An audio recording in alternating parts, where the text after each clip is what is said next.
Today, South Korea exceeds 36,000 US dollars compared to ours of 2,400 US dollars, a multiple of 15. In 1980, when China began its economic reforms, its GDP per capita stood at approximately 200 US dollars. Kenya's was then 450 US dollars. China overtook us, and today has a GDP per capita exceeding 14,000 US dollars, a multiple of 6 compared to ours. When Vietnam embarked on economic reforms in the early 90s, Vietnam's income per person was roughly half ours. Today, Vietnam's GDP per capita stands at approximately 5,000 US dollars, more than double ours. Bangladesh has followed a similar remarkable path. Even more sobering is the fact that we are now being challenged by countries much closer to home. Ghana's GDP per capita is about 3,200 US dollars, roughly 30% higher than ours. While Zimbabwe, after enduring decades of profound economic hardship, has recovered to a GDP per capita of about 3,000 US dollars, now slightly exceeding ours. The question we must ask ourselves candidly and honestly is why other nations have fulfilled so much of their potential while we have repeatedly fallen short. More importantly, what must we now do differently to ensure that the next chapter of Kenya's development story is fundamentally different from the last? Fellow citizens, there is, however, some good news. We can, we must, and we shall together get it right this time round. History rarely announces the arrival of defining moments. Yet there are occasions when the forces shaping the world create opportunities that come perhaps once in a generation.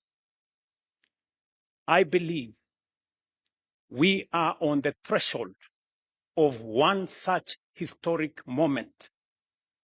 I believe so for 4 compelling reasons. First, 4 years ago, our priority as a nation was not to imagine Kenya's next chapter.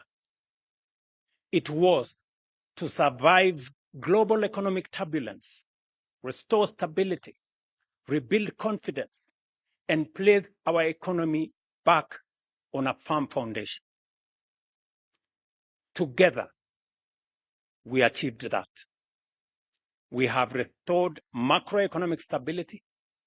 We have stabilized our currency. We have rebuilt our foreign exchange reserves to over 15 billion US dollars, providing 6.5 months of import cover. Inflation has fallen. Borrowing costs have declined. Investor confidence has returned.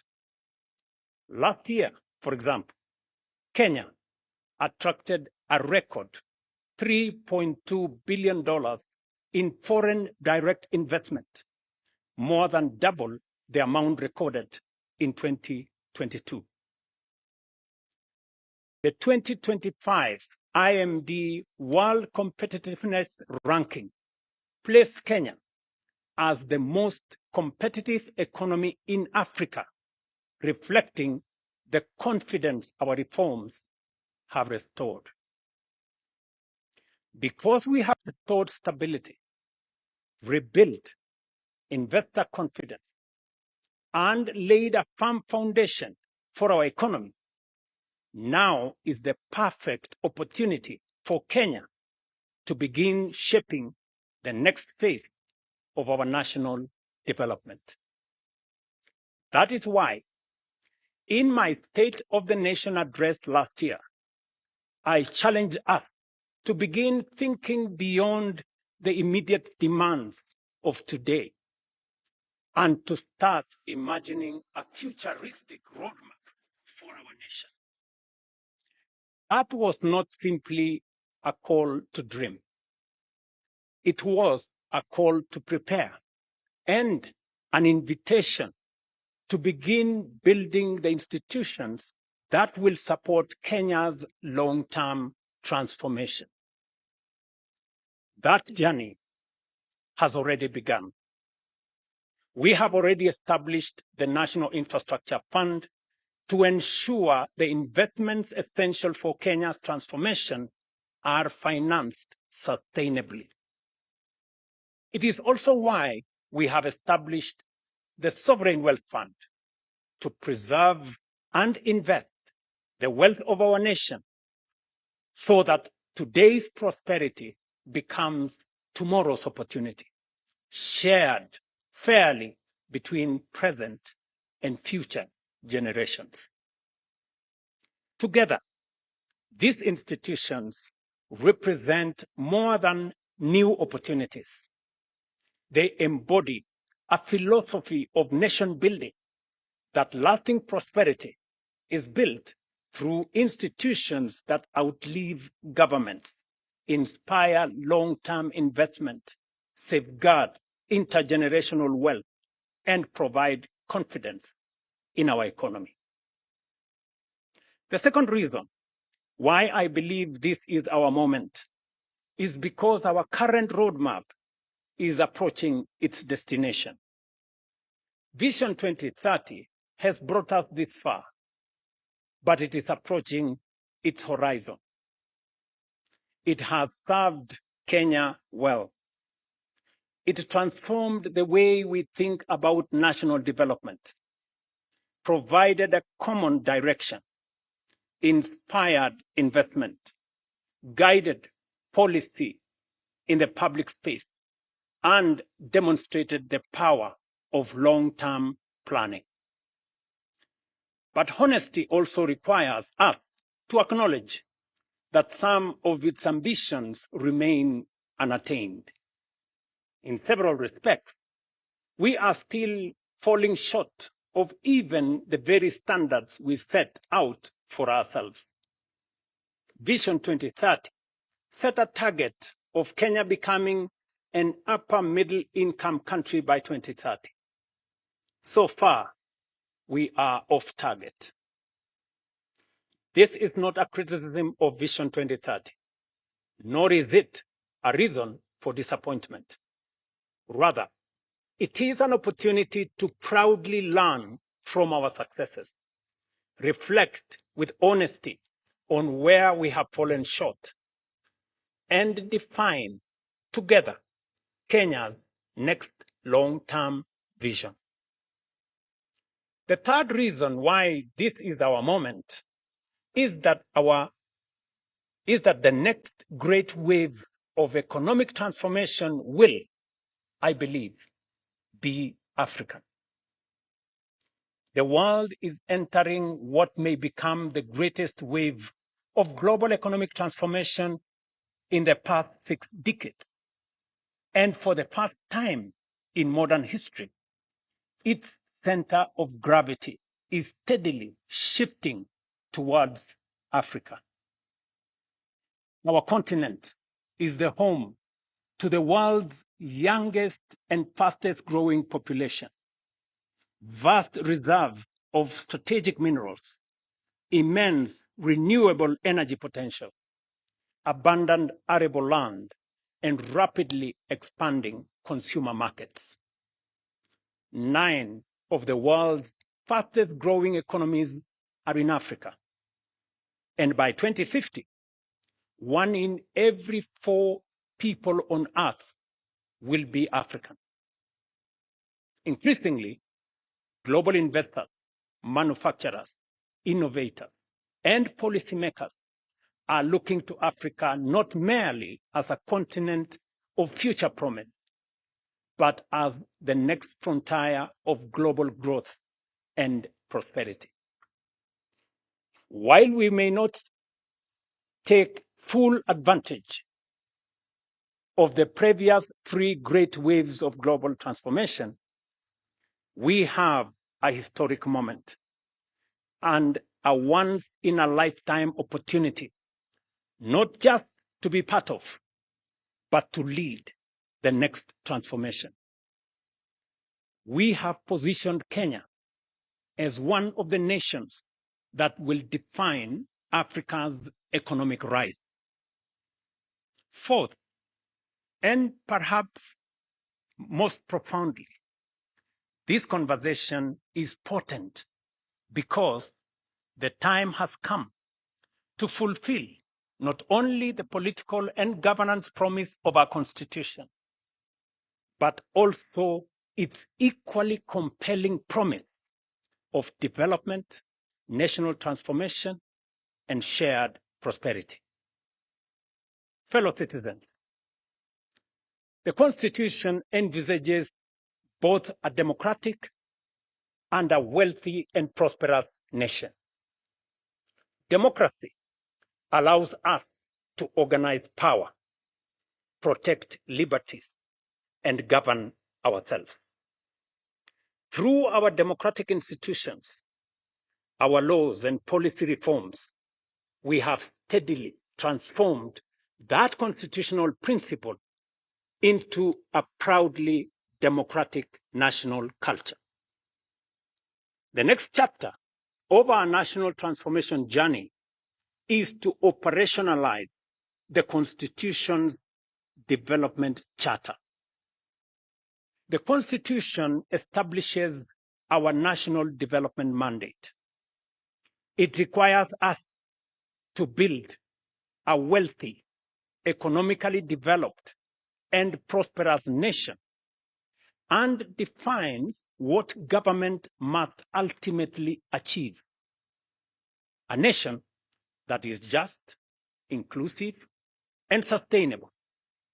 A nation where every Kenyan, regardless of circumstance or place of birth, has a genuine opportunity to thrive. Taken together, the provisions of our Constitution reveal something profound. They affirm that the purpose of state power is not simply to administer the affairs of state, but to expand opportunity, promote human dignity, create wealth, and improve the lives of citizens. Development, therefore, is not simply a policy preference of those who govern. It is a constitutional imperative for the governed. While the Constitution's preamble commits us to build a nation founded on human rights, equality, freedom, democracy, social justice, and the rule of law, Article 10 of our Constitution speaks to patriotism, integrity, accountability, and sustainable development as among our highest national values. Moreover, our Constitution in Article 43 guarantees every Kenyan the right to the highest attainable standard of health, accessible and adequate housing, and reasonable standards of sanitation, freedom from hunger, and adequate food of acceptable quality, clean and safe water in adequate quantities, social security, and education. Together, we must ask ourselves what these constitutional guarantees should mean in practice. What should an education system worthy of our constitutional promise look like? What should define accessible and adequate housing for every Kenyan? What kind of health system is required to secure the highest attainable standard of health as is provided for in the Constitution? How do we ensure that no Kenyan experiences the indignity of hunger and that every family has access to adequate food of acceptable quality? How do we guarantee universal access to clean and safe water, meaningful social protection, and the opportunity for every citizen to live a life of dignity? Above all, what measurable outcomes should demonstrate that we are truly giving practical effect to these economic and social rights as contained in our Constitution? Equally, we have not defined with sufficient clarity what patriotism, equality, social justice, and sustainable development should demand of us as government, as institutions, leaders, or citizens. Yet, these constitutional aspirations cannot fulfill themselves. We must, as a nation, collectively define the standards by which they should be measured and establish a common national development charter for their realization. Until we do so, our development and progress will remain subject to the ebb and flow of political expediency, changing priorities, competing interpretations, and fluid guesswork.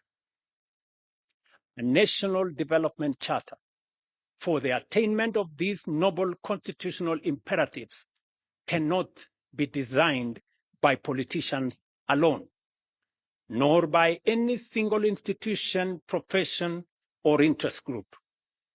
It must be shaped by the people of Kenya themselves through an open, inclusive, and honest national conversation. For the Constitution belongs to the people, and so too must the vision that gives it practical expression. They demand the wisdom of our farmers and workers, the ingenuity of our entrepreneurs and innovators, the experience of our professionals and scholars, the moral leadership of our faith communities, the energy of our young people, and the participation of every patriotic citizen who believes in Kenya's future. Such a development charter will succeed when anchored on strong institutions, institutions that enable rather than obstruct, that solve problems rather than multiply, that encourage enterprise rather than frustrate, and that make it easier for people to work, invest, innovate, build, and create wealth. Great nations, fellow citizens, are never built by chance. They are built by design, by discipline, and by deliberate, focused national purpose. Ours should be no exception.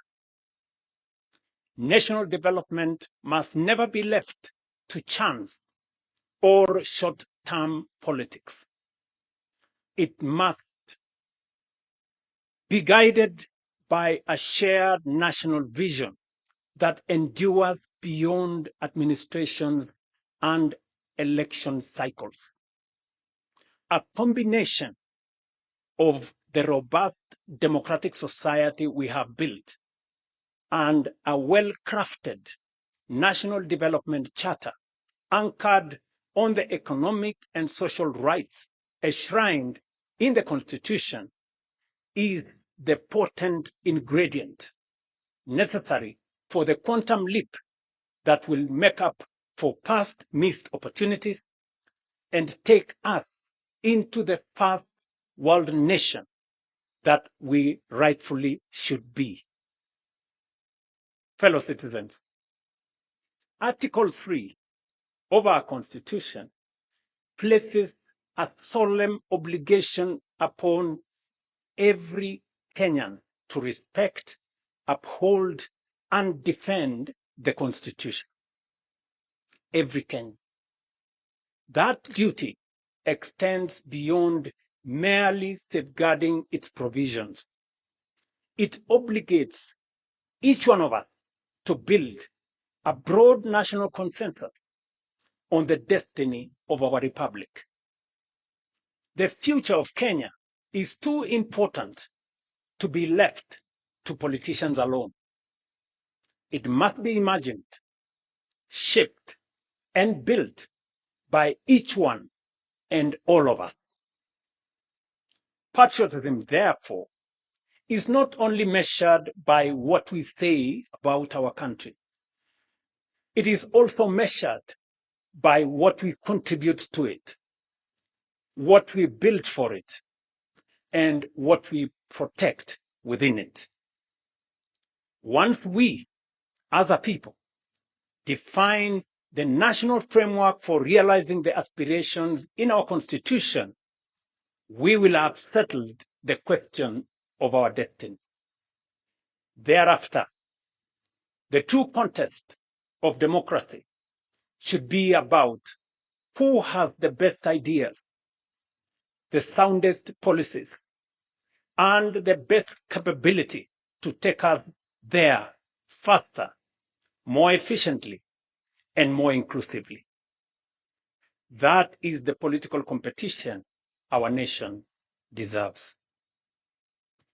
This, ladies and gentlemen, is not a theoretical discourse. The decisions we make today will determine whether our Constitution becomes the greatest instrument of our national transformation in our history or the greatest opportunity we missed. The defining task of our generation, therefore, is to forge a shared national development charter that translates constitutional aspirations into deliberate action, measurable progress, and lasting national transformation. This is how constitutional ideals become possibilities.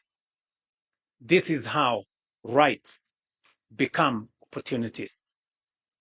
This is how aspirations become achievement. And this is how prosperity becomes lived reality. We must not merely state what our Constitution says. We must fulfill its highest purpose. Fellow citizens, this is the conversation I invite our nation to have. It is not a conversation about producing another government document. It is about forging a new national consensus on the country we intend to become and the standards by which we shall measure our progress. It is about translating constitutional ideals into measurable development outcomes, outcomes into better lives, and better lives into national transformation and shared prosperity. If the defining achievement of those who came before us was to give Kenya a constitution worthy of our aspirations, then the defining responsibility of our generation is to build a nation worthy of that constitution. Over the past several months, I have engaged and sought the counsel of current and former national leaders, of political leaders, scholars, business leaders, faith leaders, professionals, civil society, grassroots representatives, and most importantly, young Kenyans from every part of our republic. Those interactions reinforced one conviction above all: a vision worthy of guiding Kenya for the next generation cannot be written by government. It cannot be crafted by a handful of experts, however distinguished they may be. Nor can it emerge from a single institution or political formation. It must be forged through a genuinely people-driven, citizen-centered, and future-focused national process. One that draws upon the collective wisdom, experience, imagination, and aspirations of the Kenyan people, while remaining open to the very best ideas the world has to offer. It was in that spirit that I invited Professor Hiroyuki Hino, Professor Anyang' Nyong'o, and their distinguished colleagues to begin examining Kenya's future beyond the Vision 2030. Last week, I had the honor of receiving their proposals on strategic guidelines for Kenya's long-term national transformation. The thrust of their proposal is both ambitious but also achievable. That Kenya can become a prosperous, high-income, industrialized, and globally competitive nation within one generation, provided we remain united in purpose, disciplined in execution, and unwavering in our commitment to long-term national transformation. These proposals provide the foundation for a much broader national conversation, a conversation that now belongs not to government, nor to the authors of that report, but to every Kenyan. Fellow citizens, somewhere in Kenya tonight is a child too young to understand this address. Some may never remember Vision 2030. Others may never remember even this conversation, but they will live in the Kenya we choose to build. That is why this landmark national conversation is a once-in-a-lifetime opportunity. It is about all of us, and also the generations that will inherit the republic we will leave behind.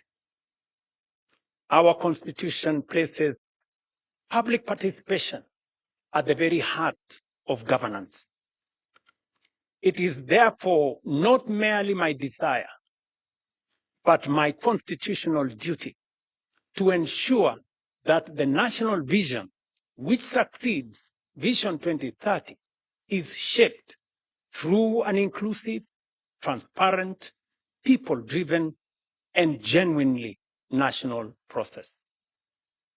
Accordingly, on Wednesday, the 12th of August, 2026, we shall formally launch a national conversation on Kenya's future beyond Vision 2030, the most consequential exercise in national reflection and public participation since the promulgation of our Constitution in 2010. We shall bring together every institution of our republic, every county and every generation, leaders from political parties, the private sector, workers' organizations, faith communities, universities, professional associations, innovators, civil society, our creative industry, and above all, our young people will be at the center. In 2010, we gave ourselves a constitution worthy of our dreams. The task of our generation is to build a nation worthy of that constitution. We have secured the foundations of our democracy. Let us now secure the foundations of our prosperity.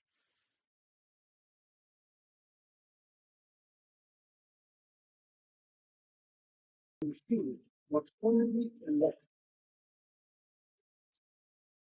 of our constitution, but its highest. Let us rise together, right? That next chapter of our republic. Bless you all. Bless Kenya.